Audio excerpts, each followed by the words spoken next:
जय जगन्नाथ जी। तो हाँ, जैसे कि आप वीडियो में देख रहे हैं, हम जगन्नाथ जी गए। हमने वहाँ पे जगन्नाथ जी के दर्शन किए और हम लोग गए 2 जनवरी को। 3 जनवरी को हम पहुँचे। हमने शाम को दर्शन किए जगन्नाथ जी के पश्चिम द्वार से और 4 को हमने भुवनेश्वर के लिए कैब की और वहाँ से हमने भुवनेश्वर के मंदिर सारे देख कर आए और शाम को हम फिर सिंह द्वार से हम जगन्नाथ जी के दर्शन के लिए गए। अब 5 तारीख को सुबह जब हम आए तो हम ट्रेन से हम पूरी रेलवे स्टेशन पे उतरे। ई रिक्शा से हम गेस्ट हाउस पहुँचे। अपने मेरे हस्बैंड बोले थोड़ा सा सज लो, तो मैं मेकअप करती नहीं, ज़्यादा हल्का करती हूँ क्योंकि ना गुरुजी कहते हैं रिश्तों में बहुत जल्दी नज़र लग जाती है। तो बस वही हुआ। तो होनी थी, पता नहीं, मैं कहती हूँ सबके साथ ऐसा ना हो, लेकिन हमें हमेशा जब भी जाओ तीर्थ वगैरह तो 1 से 2 भले होते हैं। वो तो शुक्र है कि हम सब थे और भगवान साथ में था तो हम बच गए। राजी खुशी हम लोग घर सारी सलामत वापस आए। हम लोग भोले बाबा की कृपा है, जगन्नाथ जी की कृपा है। तो 5 तारीख को जब मैं सज के आई तो हमने कहा चलो दर्शन कर लेते हैं। तो बच्चे कहने लगे मम्मी भीड़ है, इतना हम पुरी के मंदिर घूम लेते हैं। हमने रिक्शा किया और पुरी के मंदिर के लिए हम दर्शन कर लिए। दर्शन सारे अच्छे हुए, खुले हुए। देखो 5 तारीख को मैं किस तरीके से साड़ी और पीलिया पहन के दर्शन के लिए जा रही थी। अब उसके बाद फिर जब घूमने गए तो मैंने कपड़े फिर चेंज कर रहे थे और फिर एकदम अचानक से एक्सीडेंट हो गया। ई रिक्शे से ई रिक्शा टकरा गया। ई रिक्शे वाले ने ई रिक्शा को देखा भी था, ड्राइवर को, लेकिन दोनों ने पहचानने के थे, एक दूसरे को मना कर दिया। जो चेक में है ई रिक्शे वाला, ये रिक्शा हमारा था। चेक वाला ई रिक्शे वाला ड्राइवर जो था वो हमारे ई रिक्शे को चला रहा था। दोनों ने के एक्सीडेंट में वहाँ पे लोग जो है एक दूसरे की मदद वैसे बहुत करते हैं, अच्छी है, लेकिन पता नहीं एक्सीडेंटल में कोई भी हाथ नहीं लगा रहा था।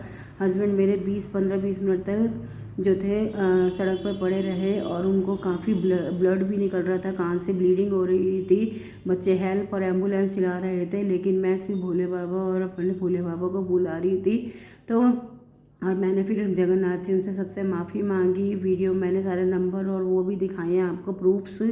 उसके बाद हमने मैं पुकार रही थी तभी पता नहीं कौन ई रिक्शा महादेव के रूप में, पता नहीं किसके रूप में आया, भगवान ने किसके रूप में भेजा और वो ई रिक्शे वाले ने हमें हॉस्पिटल पहुंचाया। जो कि बहुत टाइम बाद हम हॉस्पिटल पहुंचे। मेरे हस्बैंड अभी तक होश में नहीं आए थे और वहाँ पर जा कर के डॉक्टर्स बहुत अच्छे बढ़िया थे। हमने वहाँ पे उन्होंने कहा कि इनको एडमिट करना पड़ेगा तभी हम ट्रीटमेंट देंगे।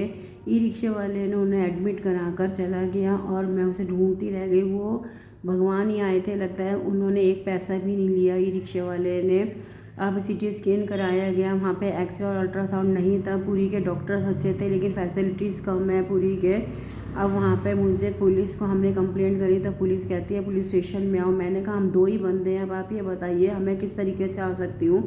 मेरे फादर इन लॉ को भी पैर में चोट लग गई थी बहुत ज़्यादा, उन्हें इंजेक्शन और दे करके हमने गेस्ट हाउस भिजवा दिया अपने छोटे बेटे और मैं फादर इन लॉ को। अब मैं, बड़ा बेटा और मेरे हस्बैंड जो थे हम लोग, क्योंकि उन्होंने 6:30 बजे CT स्कैन की रिपोर्ट आई और डॉक्टर ने हमें डिस्चार्ज होने के लिए मना कर दिया कि मैं नहीं करूँगा, मैं सिर्फ नेक्स्ट हॉस्पिटल में आपको रेफ़र करता हूँ। उन्होंने वहाँ के भुवनेश्वर के एम्स हॉस्पिटल में रेफ़र कर दिया, जबकि 6 तारीख की हमारी सुबह 10:30 बजे की दिल्ली आने की ट्रेन थी।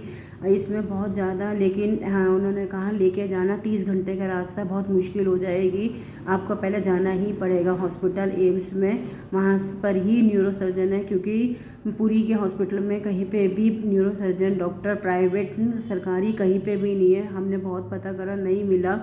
फिर हमने गए वहाँ पर एम्स में, तो एम्स में इमरजेंसी में जाकर के हमने दिखाया तो डॉक्टर कहने लगे कि न्यूरोसर्जन तो यहाँ पे भी अवेलेबल नहीं है, लेकिन उन्होंने अपने ट्रीटमेंट से दवाई लिख दी जो उन्हें दिन में 3 बार ही देनी है।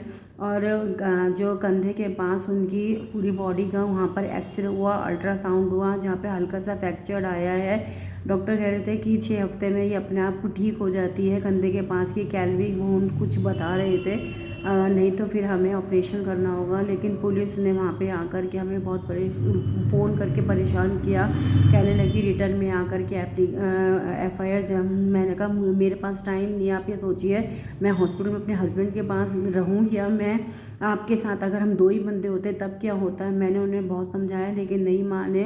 वो सिर्फ ई रिक्शा वाले को उन्होंने भेज दिया कि जाके उनको लेकर आओ, और वो मुझे लेकर के ट्रैफिक पुलिस में लेके गए। यहाँ पे ट्रैफिक पुलिस में 4 साढ़े 4 बजे कोई भी नहीं था। मैंने दोबारा उसी पुलिस वाले को कॉल करी तो वो बोला लंच पे गए। मैंने कहा ये कोई लंच का टाइम होता है, वहाँ मेरे हस्बैंड को होश नहीं आया और तुम्हें अपने लगी हुई है। लेकिन वो सीरियस नहीं थे पुलिस वाले, और ना वो कोऑपरेटिव थे। उन्होंने मेरे से एप्लीकेशन ली और मुझे वहाँ से 5:30 बजे अकेले वहाँ मेडिकल हॉस्पिटल छोड़ा।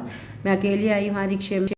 हॉस्पिटल आई तो तब जाके हाँ अपने हस्बैंड को होश में आया हुआ था। सिटी स्कैन की रिपोर्ट्स वगैरह लेकर हम फिर एम्स में गए, और वहाँ हम 10:30 बजे 12:30 बजे वहाँ पे हमें डॉक्टर ने कहा कि अब तुम ले जा सकते हो। उन्होंने अपनी डोज वगैरह, पूरी में भी ग्लूकोज और डोज चढ़ाए गए थे और एम्स में भी चढ़ा दिए गए इन्हें। और तब जाके उन्होंने हमें छोड़ा, मतलब हमें कहा कि अब तुम जा सकते हो। और 30 घंटे में फिर हम लोग दिल्ली आए। फिर गंगाराम हॉस्पिटल में न्यूरो सर्जन बोला कि ठीक है, कोई भी परेशानी दिक्कत नहीं है, लेकिन जो शोल्डर है उसके पास की जो बोन है उसमें थोड़ी परेशानी है, वो भी ठीक हो जाएगी। तो आप ध्यान से जाइए, जब भी जाए तो किसी के साथ जाए। हालांकि पूरी के लोगों ने कुछ भी सामान हमारा नहीं उठाया था, वो सीधे हैं, अच्छे। और मैं जानकारी देने के लिए बनाती हूँ। राधे राधे।